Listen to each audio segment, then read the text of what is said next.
Ha habido lucha, pero ninguna se compara a la que estamos librando en este tiempo de la humanidad. Y por eso, cuando decimos triunfo del Inmaculado Corazón de María, es que Dios ha determinado en la historia una manifestación impresionante como ustedes no se lo imaginan. Y es muy providencial, porque es un regalo del cielo, que el Señor nos haya permitido estar aquí esta mañana, porque en este lugar se inició ya el triunfo del corazón de María en el Tepeyac. Nuestra Madre está aquí con nosotros. Por eso este es un Pentecostés y vamos a vivir con María la experiencia de la manifestación del Espíritu Santo. Pero como siempre tenemos que tener el fundamento de la palabra, de la Biblia. ¿Trajeron Biblia? A ver, saquen su Biblia. Hay que trabajar con la palabra de Dios, porque la palabra es la que nos va a instruir. Y la Virgen, recuerden que ella siempre dice, hagan lo que Él manda. Y lo que Cristo manda, ¿dónde lo encontramos? En la Biblia. Todo lo que Cristo manda está en la Sagrada Escritura. Por eso hay que obedecer a la Madre, escuchando al Hijo, porque el Hijo es la palabra encarnada. Y Cristo está aquí. Un aplauso a Cristo Eucaristía que está aquí. Él es el Rey. Él nos ha congregado esta mañana. Así que estamos completos. Jesús, María y nosotros la Iglesia. Bueno, en el Evangelio de San Mateo, el capítulo 24, Jesús nos habla de la gran tribulación o de el gran conflicto que nos va a tocar a vivir a lo que somos sus discípulos. Voy a leer, dice la palabra: tengan cuidado que nadie los engañe, porque muchos se presentarán en mi nombre. Estoy en el versículo 4. Mateo capítulo 24, versículo 4 y siguiente. Otra vez repito, Jesús le responde, voy a iniciar con el texto que empieza el versículo 1. Vamos a leerlo completo para que tengamos más claridad de lo que Jesús quiso transmitir a los discípulos. Versículo 1. Jesús salió del templo y mientras caminaba se le acercaron los discípulos y le señalaron la construcción del templo. Él le contestó: ¿ven todo eso? Les aseguro que se derrumbará sin que quede piedra sobre piedra. Estando sentado en el monte de los Olivos, se le acercaron los discípulos aparte y le preguntaron: dinos, ¿cuándo sucederá eso? ¿Y cuál será la señal y del fin del mundo? Jesús le respondió: tengan cuidado que nadie los engañe, porque muchos se presentarán en mi nombre diciendo que son el Mesías, y engañarán a muchos. Oirán hablar de guerra y noticia de guerra. Tengan cuidado, no se alarmen. Todo eso ha de suceder, pero todavía no es el final. Se alzará pueblo contra pueblo, reino contra reino. Habrá carestía y terremotos en diversos lugares. Todo eso es el comienzo de los dolores de parto. Los entregarán para torturarlos y matarlos. Todos los pueblos los odiarán a causa de mi nombre. Entonces muchos fallarán, se traicionarán y se odiarán mutuamente. Surgirán muchos falsos profetas que engañarán a muchos. y al crecer la maldad se enfriará el amor de muchos, pero el que aguante hasta el final se salvará. Palabra del Señor.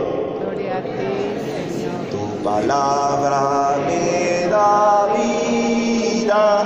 Confío en ti, Señor. Tu palabra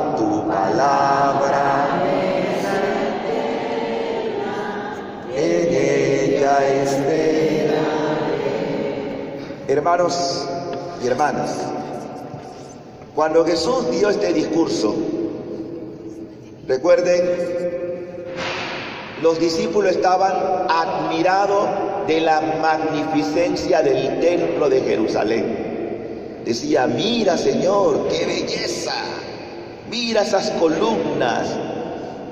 Y Jesús como que le echara un baño de agua fría y le dice: todo eso que ustedes ven, todo eso, no quedará piedra sobre piedra. Quizás a ustedes les cuesta un poco entender estas palabras tan duras de Jesús, y más para los judíos, porque para los judíos el templo era el orgullo nacional, era lo máximo. Aparte de que Dios, cuando mandó a construir el templo, Él quería morar allí, pero llega un momento en que fue tanta la maldad y tanta la prostitución del templo, que ya el profeta Zacarías habla de que el Señor abandona y volverá otra vez, pero en otra forma. Y aquí es donde yo quiero que ustedes se detengan, porque si la gloria abandona el templo, no es que Dios se aleje del pueblo, no, vendrá pero de otra forma. ¿Cómo vendrá la gloria de Dios? Los judíos llamaban a esa presencia de la Shekinah, es decir, de la sombra de Dios que acompañaba al pueblo y cuya gloria se va a manifestar cuando es consagrado el templo en el tiempo de Salomón. Sin embargo, como dije, en tiempo de Jesús ya el templo había llegado a una profanación tal que era un comercio. Jesús tuvo que expulsar a los vendedores del templo porque él estaba irritado de ver cómo la casa de Dios se había convertido en un mercado público. No profanen el templo, este es el celo de Dios. Pero unido a eso, también sabemos que posteriormente Dios se iba a manifestar de una manera impensable, y lo iba a hacer en una niña, en una señorita preciosa que vendría a ser la madre del Señor. Y por eso que cuando el ángel viene a visitar a la Virgen, el ángel Gabriel le dice: alégrate, llena de gracia, llena de favores, que tú has contentado el corazón de Dios. Bendita tú entre todas las mujeres, como le dirá su prima Isabel. Alégrate porque has encontrado gracia de Dios y vas a ser madre. Ella se queda como sorprendida, porque ella misma admite que aunque tiene un compromiso para casarse, no cohabita con San José. Dice: ¿cómo va a ser esto? Yo no conozco varón. Y el ángel le responde: el Espíritu ¿qué? Vendrá sobre ti, Shekinah, es decir, la gloria de Dios va a descender sobre ti, y lo que van a hacer de ti es el Santo de Dios, es decir, Cristo que está con nosotros aquí. María entonces se convierte en el nuevo santuario. María se convierte en la nueva manifestación de la gloria de Dios, en el nuevo templo, porque a partir de ese momento ya Dios no quiere solo estar en un templo material, sino que quiere estar en cada alma, en cada corazón. Y por eso María es la primera en ser elegida para ser la madre del Mesías, de nuestro Salvador. Y esto complace porque es el deseo de Dios manifestarse en su madre. Ahora, queridos hermanos, como dije, Dios viene con un propósito. Cuando Cristo se mete en la historia, viene a qué? El que se encarna en el vientre de María viene a redimir. A ver, si le va quedando clara la idea. Cristo, ¿por qué se encarna? Se encarna para redimir. Repitan eso. ¿Por qué Cristo se encarna? ¿Y qué significa redención? Pagar el precio de la culpa. ¿Cómo la pagó? En la cruz. El que nació del vientre de María nació para redimirnos, para pagar el rescate del pecado que ofende a Dios y viene a quitarnos esa pena. Por eso que por sus llagas preciosas usted y yo somos curados, somos sanados. En este día, los que han venido con un corazón abierto tienen que salir de este lugar bendecidos en el nombre de Jesús. Amén. Bendecidos, transformados, renovados, porque Dios está aquí verdaderamente. En cuerpo, sangre, alma y divinidad. Él está viendo todo lo que está pasando aquí. Y quienes tienen el corazón abierto y quienes tienen el corazón cerrado. Si hoy escuchas su voz, no endurezca tu corazón. No endurezca el corazón al Dios que está diciendo, tocando, quiero entrar en tu alma, quiero entrar en tu corazón. ¿Le van a dar permiso, sí o no?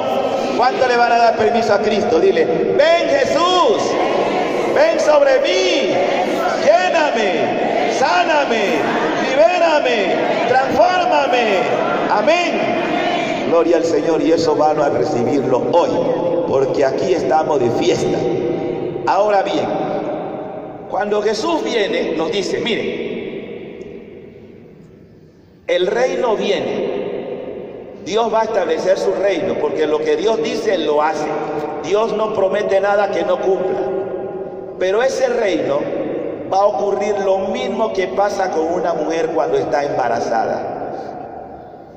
Cuando la mujer va a dar a luz, hay una etapa que todas las que son mamás lo saben, que se llama, ya cuando el niño está por nacer, ¿cómo se llama? Dolores de parto. ¿Cómo se llama? Bueno, eso que llamamos dolores de parto, dice nuestro Señor que lo mismo va a ocurrir con la humanidad. Es decir, la humanidad como está ahora no le gusta a Dios. Hemos escuchado todo lo que ha dicho hoy Mateo.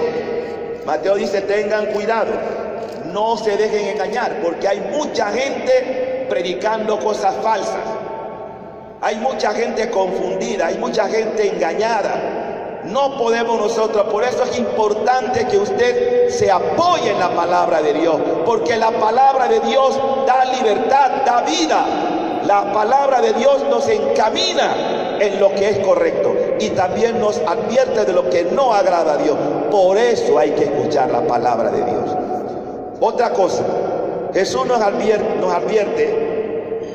que todo lo que estamos viviendo entra en el plan de Dios. Es decir, estamos viendo un mundo que se ha apartado de Dios. Un mundo que le dice a Dios, no te necesitamos, nosotros vamos a establecer nuevas reglas. Y por eso se establece reglas, por ejemplo, como el aborto. Esta nación, ¿cómo no le va a adorar a María? Que contra la voluntad de Dios se aprueba ley para matar la vida humana. Ese es un dolor en el corazón de María. Pero ahí no termina todo.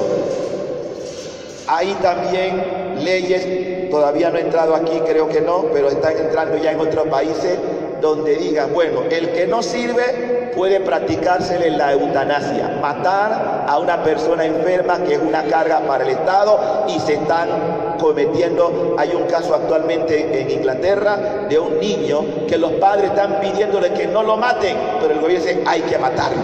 Miren cómo estamos, miren cómo está el mundo hoy, que dice no tiene temor de Dios. La eutanasia ya es una forma de que está entrando en tantos lugares, porque dice Dios, no queremos obedecerte, hay un mandamiento que dice no matarás, el hombre dice yo puedo matar. Y podemos matar porque nos da la gana, porque Dios no existe, que es el mayor pecado que hay. Dios no existe, y como Dios no existe, podemos hacer lo que nos da la gana. Bueno, ¿qué va a ocurrir? Aquí vimos, esta nación tiene una cantidad de mártires que murieron en el nombre de Cristo Rey y de Nuestra Señora de Guadalupe. Pero hay muchos que se han enfriado. La fe en muchos, no solamente en México, en el mundo, hay gente que ya no cree en Dios, o que se llaman católicos de nombre, pero no practican su fe. La fe está enfriándose. Para muchos no vale la pena sacrificarse o entregarse con generosidad a Dios. Por eso nos dice también el Señor: surgirán muchos falsos profetas que engañarán a muchos y crecerá la maldad. Yo pregunto, ¿la maldad aquí en México ha bajado o ha crecido? Ha crecido. Repito otra vez porque no me escucharon bien. ¿La maldad aquí en México ha bajado o ha crecido? Y no solamente en México, en el mundo entero. Entonces se está cumpliendo lo que Jesús dice en su palabra: y crecerá la maldad. ¿Qué dice Jesús? Crecerá la maldad. Ah, entonces el Señor ¿tiene razón o no tiene razón? Claro que tiene razón. La maldad ha crecido y está creciendo más. Ahora bien, ¿quién está detrás de la maldad? Hay algo que tengo que decir, y agradezco al Papa Francisco, nuestro Papa Francisco, que es un hombre de Dios, aunque muchos no lo crean y no lo quieran aceptar, porque hay muchos que se llaman católicos y van contra el Papa. El que va contra el Papa no es católico, por más que diga que es católico. Es decir, porque está infringiendo lo que Dios le dio a Pedro. Tú eres Pedro, y sobre esta piedra edificaré mi iglesia. No es la iglesia de Pedro, es la iglesia de Cristo. Por eso el que se rebela contra la doctrina que está enseñando el Papa está contra Cristo.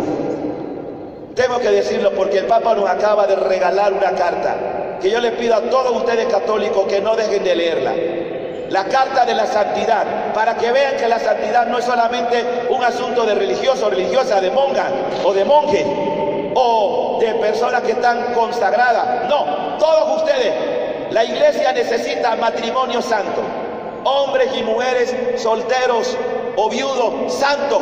Es decir, la santidad es una llamada para todo. El problema es que muchos católicos todavía no se deciden a ser santos. Son católicos de domingo nada más. No, todo bautizado tiene que tener la decisión, la determinación de ser santo. Yo pregunto, ¿cuántos de los que están aquí quieren ir al cielo? Hay una condición. Levanten, mantengan la mano arriba. ¿Cuántos quieren ir al cielo? Hay una condición. ¿Cuál es la condición? Ser santo. Diga conmigo: sin santidad nadie verá a Dios. Otra vez: sin santidad nadie. Una vez más: sin santidad. Entonces, para ver a Dios, ¿qué necesitamos? Donde Dios te ponga. ¿Eres casado? Santifícate en el matrimonio. ¿Eres soltero? Santifícate en la soltería. ¿Eres religioso o religiosa? Santifícate en tu vida consagrada. Pero que nadie diga: ay, yo no. No, todo. Dios quiere todo. Porque cuando el Espíritu Santo viene, como vino sobre María, aunque ya María era santa, pero la santificó más aún, porque la llena de gracia quedó llena del Espíritu Santo. Y ella está acompañándonos en esta tarea para llegar al cielo y ser santo también. No estoy yo aquí, que soy tu madre. ¿No cuida María de ti? Entonces, si tenemos una mamá como María, ¿cómo no vamos a alcanzar la santidad como también la alcanzó Juan Diego? Todos ustedes de alguna manera tienen algo de Juan Diego, es decir, que han escuchado y tienen que obedecer, cumplir lo que Dios nos está mandando a hacer. Bien, ahora voy a hablar de algo que el Papa Francisco nos acaba de dar en la carta y que tiene que ver mucho con algo que muchos católicos no creen. El Papa ha dedicado algunos capítulos para hablar de algo que la gente no quiere hablar.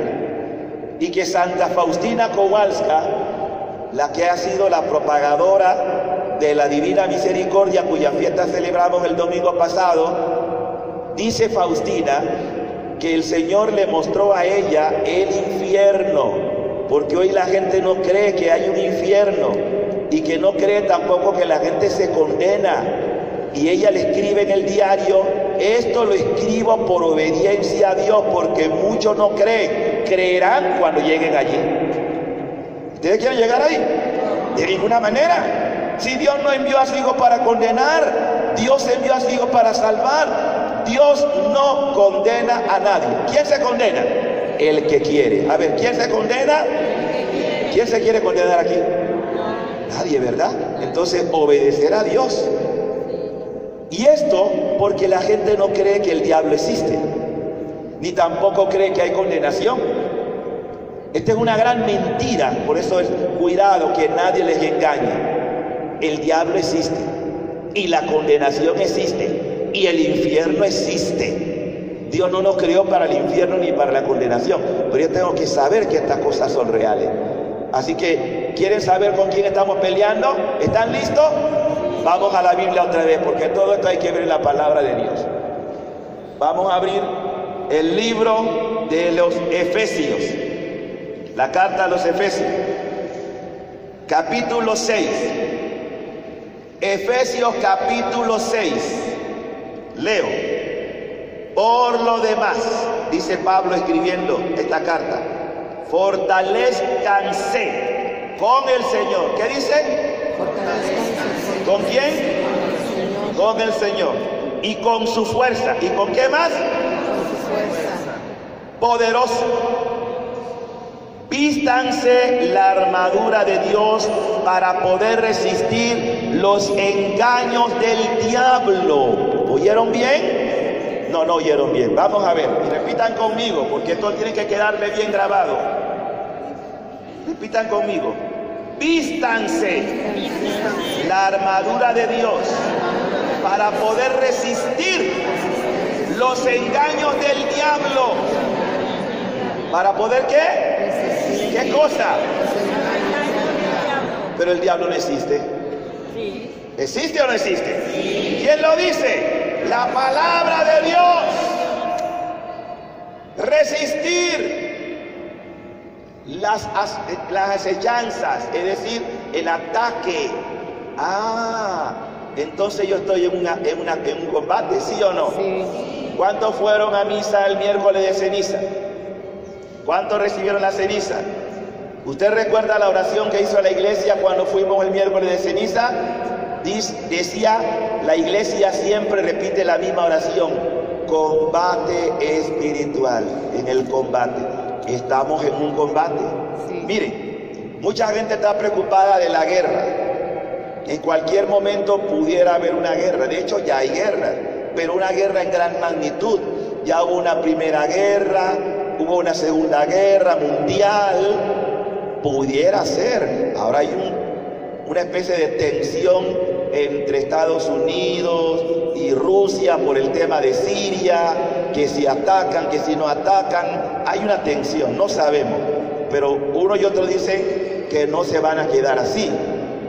Pareciera que detrás de todo eso también está el otro acechando, como diciendo: sí, disparen misiles, porque esto sabemos cómo puede empezar, pero no sabemos cómo puede terminar. El hombre tiene un poder 7 veces más destructivo en armamento que fue la Segunda Guerra Mundial. Ahora, en la actualidad, el armamento que tiene el hombre es 7 veces más destructor que todas las armas que se usaron en la Segunda Guerra Mundial. ¿Sí se pueden ustedes imaginar? ¿Ah? Pero no se preocupe tanto por esa guerra. Esa guerra no es peor que la guerra que hay en el alma. Esa es la guerra que usted tiene que preocuparse. Las almas que se están perdiendo, las almas que se están condenando, las almas que no creen en Dios. Esa es la preocupación. Por eso, cuando la Virgen vino también a Fátima y le mostró a los niños el infierno, Ustedes saben que los niños Fátima vieron el infierno y vieron cómo la gente se condenaba y ellos quedaron tan impactados. Ellos, dice el infierno, y quedaron tan impactados que decían, no, que no se condenen. Y es cuando ellos entonces reciben la gracia de la reparación, para que las almas no se condenen, a hacer penitencia, mortificaciones, sacrificio, para que las almas no se condenen, porque Dios no quiere que la gente se condene. La gente no cree que estas cosas pasan. Y Pablo nos está recordando otra vez que nuestra lucha es contra toda esta acechanza del maligno. Y dice Pablo, atención, porque estamos luchando contra autoridades, contra las potestades, contra los soberanos de estas tinieblas, contra las fuerzas espirituales del mal. ¿Contra qué? Fuerzas espirituales. Otra vez, ¿contra qué luchamos? ¿Contra qué estamos luchando? Contra las fuerzas espirituales del mal. Pero ¿cómo usted va a luchar y no tiene armas? Hay muchos católicos que no tienen armas, que no oran, que no ayunan, que no se confiesan, que no reciben los sacramentos de la comunión. Son católicos porque fueron bautizados, pero no practican. Entonces están desarmados. No tienen prácticas sacramentales. Es una lucha espiritual la que estamos librando. Una lucha encarnada, y para estar y vencer necesito las armas espirituales, porque es una lucha del espíritu, no de la carne. Sigue diciendo el apóstol Pablo, los soberanos de esta tiniebla, por tanto tomen las armas de Dios para poder resistir el día funesto y permanezcan firmes a pesar de todo. Síllanse la corona de la justicia, calcen las sandalias del celo para propagar el evangelio de la paz. Tengan siempre en la mano el escudo de la fe, en el que se apagarán los dardos incendiarios del maligno. ¿De quién? Del maligno. De hecho, la traducción del Padre Nuestro al final es líbranos del maligno, la original. Nosotros la hemos reducido, líbranos del mal, pero es realmente del maligno. Líbranos del maligno.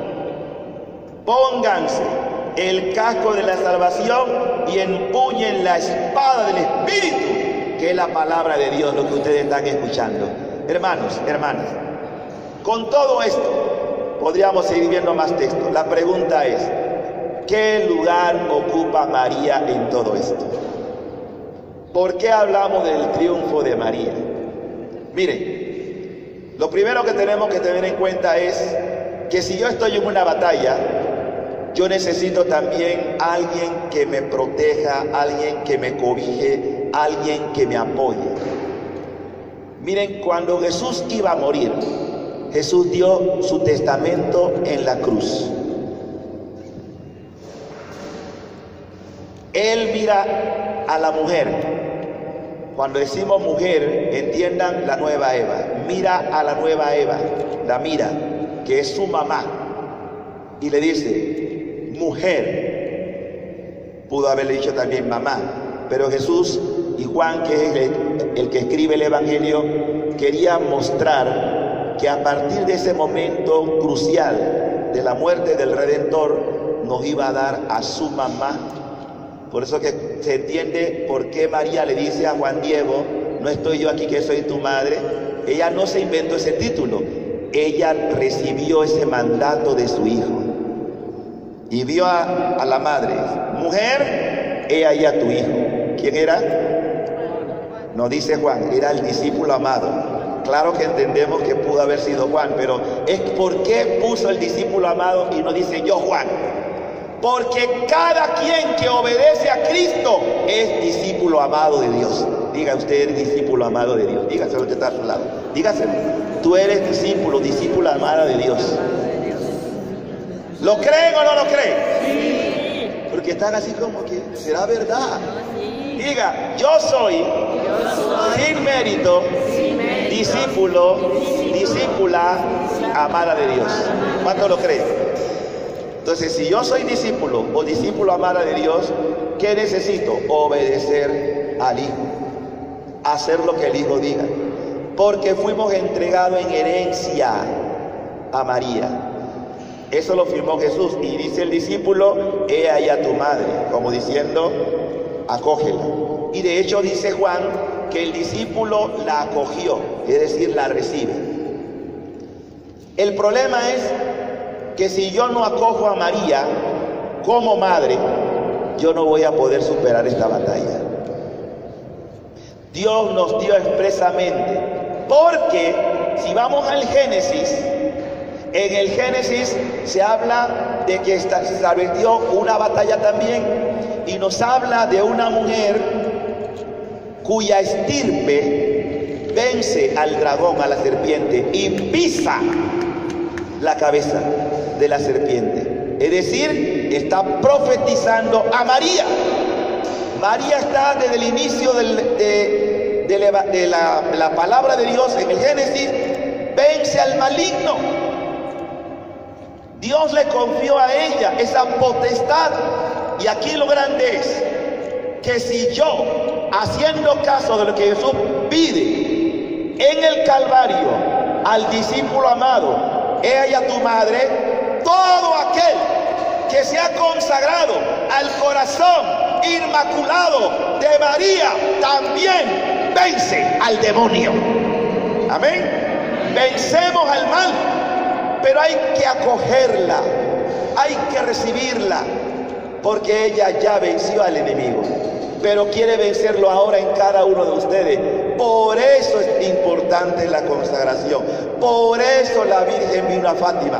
La Virgen no viene, y entiendan, cuando hablamos de María, no hagamos nunca diferencia de María en cuanto a vocaciones, porque la misma de Guadalupe es la misma de Fátima, y la misma de Fátima es la misma de Lourdes, y la misma de Lourdes es la misma del Perpetuo Socorro. Lo único que cambia es su vestido, pero es la misma María. Viva nuestra madre, un aplauso a la reina, viva la Inmaculada, viva la reina.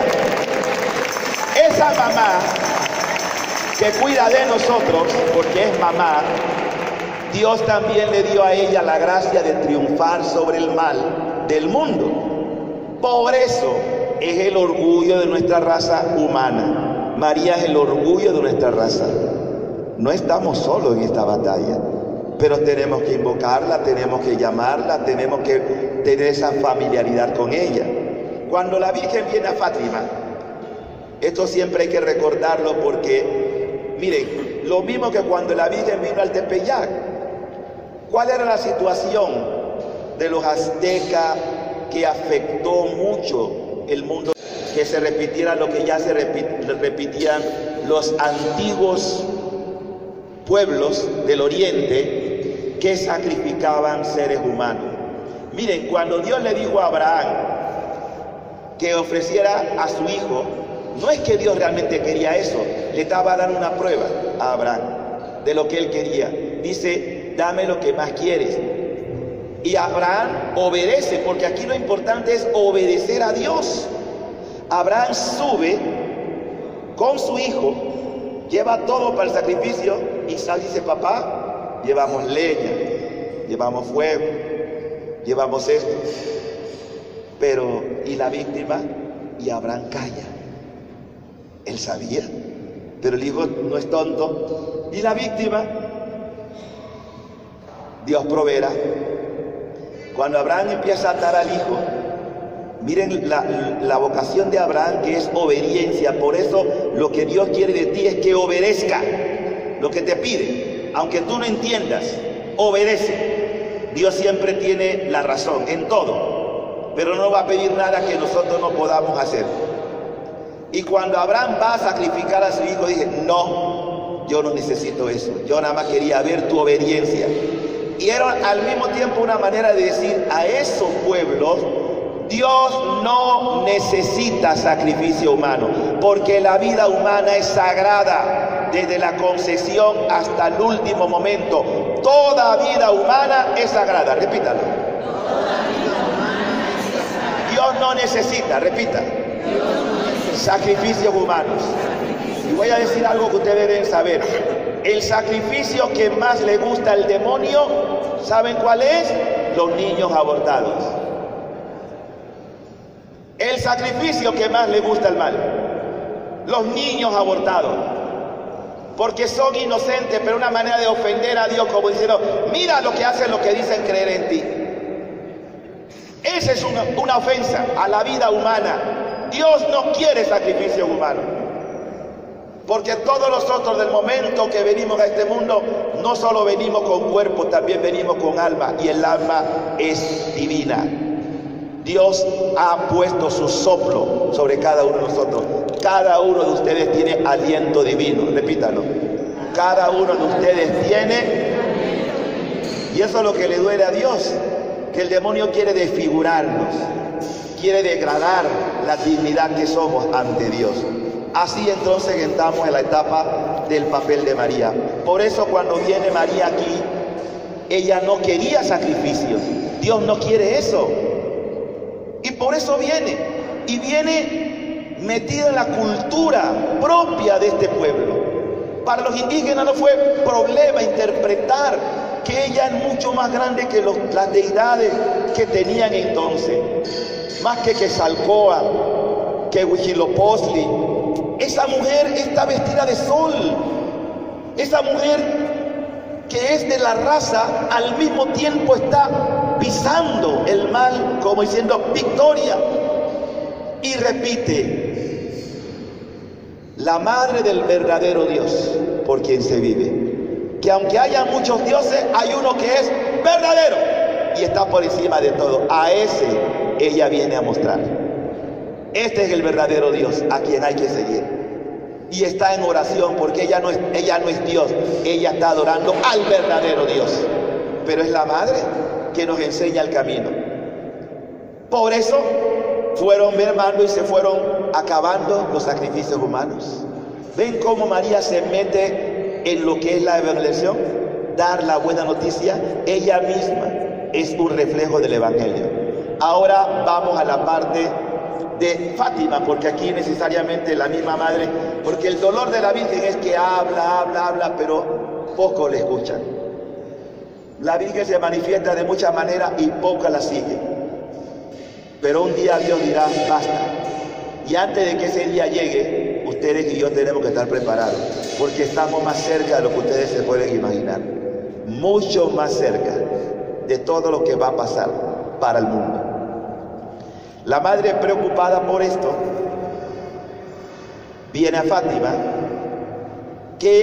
¿Cuál es el marco histórico que se da en la primera aparición de la Virgen en Fátima? Están en la Primera Guerra Mundial. Algo terrible. Miren, siempre las manifestaciones del cielo ocurren en situaciones de crisis, de desorden, de maldad. Porque Dios se mete con nosotros para decir, esto no es lo que yo quiero. Siempre nos asigna. Primera Guerra Mundial. Ya miles de personas han muerto, millones han muerto ya. La Virgen viene a darle un alto a todo esto. Y dice, va a terminar. Pero, siempre hay un pero. Si ustedes no cambian, si ustedes no se convierten, si ustedes no se consagran a mi corazón inmaculado, que ella dice, no porque yo lo pido, sino porque lo pide el Padre, para recordarnos lo que ya en el Calvario había dicho su Hijo. He ahí a tu madre, recíbela. Esa es tu mamá, acógela. La madre no se autoproclama, ella viene a descubrirnos lo que su Hijo nos ha dicho. Si ustedes no cambian, vendrá una guerra peor. La pregunta que hago, ¿era necesario que viniera la Segunda Guerra Mundial? ¿Era necesario? ¿Podía evitarse? ¿Por qué no se evitó? No hicimos caso, no obedecimos. Y ahora sí yo digo, ¿y si viene una tercera guerra mundial ¿esa es voluntad de Dios? ¿Quién la provoca? Nosotros los seres. ¿Dios quiere una tercera guerra mundial? ¿Dios quiere que haya detonaciones nucleares? ¿Dios quiere que millones de seres humanos desaparezcan en cuestión de minutos por una bomba de esa gran magnitud? De ninguna manera. ¿Pero qué lo está provocando? El pecado. Y ustedes me respondieron, ¿el pecado ha disminuido o ha crecido? Ha crecido. Entonces, si ha crecido, ¿qué podemos esperar? ¿Me están captando? Sí. Por eso mamá viene a decirle, pero ustedes no se dan cuenta, niños. No se dan cuenta de dónde están pisando, en el peligro que se encuentran. Cuando la Virgen habla de esto, dice, independientemente de lo que fuera a pasar, y esto es lo que a nosotros nos llena de esperanza. Esta es la gran verdad. Dice, miren, va a terminar la guerra. Después ella da 2 mensajes o 3 mensajes, de los cuales 2 fueron conocidos. El último se conoció hace muy poco, en el año 2000, porque lo pidió Juan Pablo II que lo diéramos a conocer, o que se diera a conocer. El primero era, miren, atención, que el infierno existe y la gente se condena. Ese fue uno de los secretos que ya no era secreto, o sea, esto es real. El segundo, la consagración de su Inmaculado Corazón y la conversión de Rusia. ¿Y qué papel tenía que ver Rusia en todo esto? Miren, es interesante, la gente no sabe que Rusia está jugando y va a jugar un papel determinante en la historia. Todavía Rusia no ha tenido el protagonismo que va a tener, ¿eh? Escucha bien, pero también va a ser una nación de la que Dios se va a valer para mostrar su gloria en esa nación. Dice, Rusia va a extender sus errores por todo el mundo y habrá persecución. Ustedes recuerdan la lectura de Mateo. Muchos serán ¿qué? Martirizados. México tiene ejemplo de mártires, muchos, por su fe. O sea, será tal el odio que a lo que se llamen cristianos, ustedes han tenido experiencia de ver templos cerrados, prohibido celebrar misa. O sea que ustedes no son gente que desconoce, pero pareciera que hay muchos mexicanos que no se acuerdan de eso. No recuerdan el testimonio de los mártires, porque en México también ha disminuido la fe. Y muchos que eran católicos se han hecho protestantes. Entonces algo está pasando. Estar contento con eso. Aquí vive. Pero también aquí hay un dolor de María, el dolor de ver de muchos de sus hijos que no están viviendo como deberían vivir, que muchos le han dado la espalda. No basta solamente venir aquí el 12 de diciembre a rendir culto a la Virgen. La Virgen no quiere solamente un culto vacío, quiere que cambien el corazón, quiere una renovación de vida, no una superficialidad. Y este es el dolor de Mamá María, ver que nuestra fe se ha convertido solamente en una rutina. Y por eso el cielo está clamando. La gente piensa que la conversión solamente en Cuaresma. La conversión es todos los días. Nadie puede decir ya estoy yo 100% convertido. Yo le estoy hablando, yo soy consciente que también tengo que convertirme de otra cosa. Todo para que pueda triunfar el Inmaculado Corazón de María en nuestros corazones. Entonces la madre enseña que iba a extender sus errores, pero entra el tercer secreto. Ella pidió que escribieran esto y que lo dieran a conocer, pero fue Juan Pablo II, San Juan Pablo, porque Juan Pablo tuvo que vivir una experiencia personal. Ya él era mariano, pero lo que coronó al Papa fue lo que pasó con él el 13 de mayo de 1981, cuando fue herido de muerte. Y el Papa fue herido de muerte, y cuando él sale de toda esa lucha que fue su vida, que estaba en peligro, él reconoce que había sido salvado por una intervención de la Virgen. Uno dispara el arma y la mano de María no permite que esa bala asesina acabara con el Papa. Y el Papa es consciente de que él vivió el resto de su vida por una protección especial de la Santísima Virgen María. Queridos hermanos, ¿por qué les cuento todo esto a ustedes? Porque me duele ver que los católicos no seamos conscientes del gran momento histórico que Dios nos está dando con María. Y advirtió, después de todo esto, dice que ven a un hombre vestido de blanco, un obispo, el Papa. Algunos pensábamos que ese mensaje tenía que ver con el Papa Juan Pablo II, pero ya entendemos que en el mensaje, la visión que tuvieron los niños, oye, el mensaje, ese Papa muere, no es que es herido, el Papa muere. Y muere no solamente él, mueren obispos, cardenales y laicos, o sea que murieron mucha gente. ¿Será que estamos a punto de ver un nuevo sacrificio de otro Papa? ¿Será que el Papa Francisco, que dijo que su vida iba a ser muy corta, pudiera ser también el Papa que vieron herido de muerte? No lo sé, solamente son conjeturas que pudiéramos pensar. ¿Por qué digo esto? Porque el Papa Benedicto XVI dijo en su última visita a Fátima que el tema de Fátima no ha terminado. ¿Entendieron bien? No ha terminado. O sea que estamos ante algo que está por ocurrir. Yo tengo que esperar que las cosas se pongan complicadas para cambiar de vida. Tengo que esperar. Es tiempo de cambiar. Es tiempo de darle un giro a mi vida. Porque muchos no van a soportar las cosas que vamos a empezar a ver, que ya se están dando. Porque la maldad ha ido creciendo. Y cada vez el hombre, el ser humano, es más malo. La maldad es terrible en todos los niveles. Ahora, yo sería una persona negativa si dijera y viniera a traer un mensaje de miedo o de destrucción. No, lo bueno de todo esto, y atención católicos que me están escuchando, lo bueno de todo esto, pase lo que pase, vivamos lo que vivamos, suframos lo que suframos, las persecuciones, los martirios, nada ni nadie podrá evitar que al final de la historia triunfe el inmaculado corazón de María, nuestra Madre. Aleluya. ¡Viva el corazón inmaculado! ¡Viva! ¡Viva el corazón de María!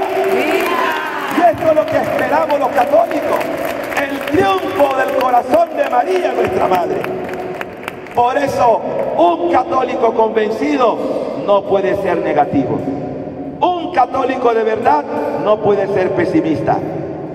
No tengan miedo del mañana. Dios tiene la última palabra.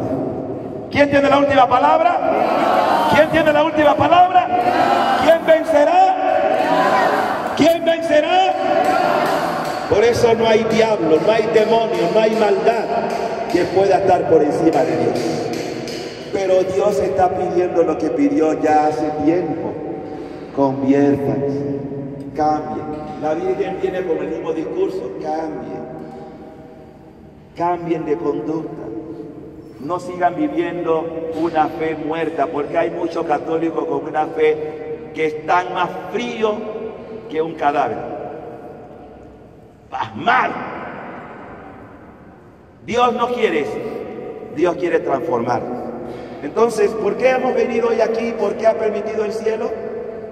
Miren, la historia de América Latina, la historia, diríamos, de la nueva civilización de América Latina, empezó aquí. Y Dios nos ha traído aquí hoy, aquí, desde este lugar, ante todo lo que viene para el nuevo mundo. Porque ya están las campanas de la venida de Cristo anunciando, vengo pronto. Y viene de la mano de María. ¿Qué va a traer esto como consecuencia? No se trata solamente de un reinado, no. El mundo va a ser purgado. Y de hecho ya muchos estamos viviendo un purgatorio, persecuciones, acusaciones, problemas, dificultades. No se quejen, que el purgatorio es necesario. El purgatorio es necesario. Nadie va al cielo sin haberse purgado. Así que no se queje de los problemas, no se queje del dolor, no se queje de las persecuciones. Alabe a Dios, porque o purga aquí o purga allá. No le quiere purgar. Entonces no se queje. Hay gente, ay padre, felicitaciones, porque las pruebas, el que quiere ir al cielo tiene que ser purificado. ¿Entienden esto? Es importante, porque hay gente que se desespera porque el enemigo nos mete en la cabeza: ¿tú para qué rezas? ¿Para qué vas a la iglesia? Te portas y mira, Dios se ha olvidado de ti. Diablo mentiroso, maldito. Si yo soy testigo de alguien que sufrió y que me dijo: el que quiera venir conmigo, tome su cruz y sígame, mi destino no puede ser diferente a mi Cristo Jesús. Ustedes no siguen a un ejecutivo de empresa, ustedes son testigos de un crucificado, y nadie debe avergonzarse de Cristo crucificado, porque es nuestra victoria. Si Él venció en la cruz, yo venceré también con Cristo. Amén. Venceré con Cristo. No duden de esto. No estamos apostando por muerte, estamos apostando por vida. Y el que ha resucitado me ha prometido la resurrección. El que crea en mí, aunque muera, vivirá. ¿Crees esto? Sí. ¿Lo crees o no lo crees? Sí. Lo creo en el resucitado. Y tendré vida nueva. Por eso, nada de quejarse ante la tribulación.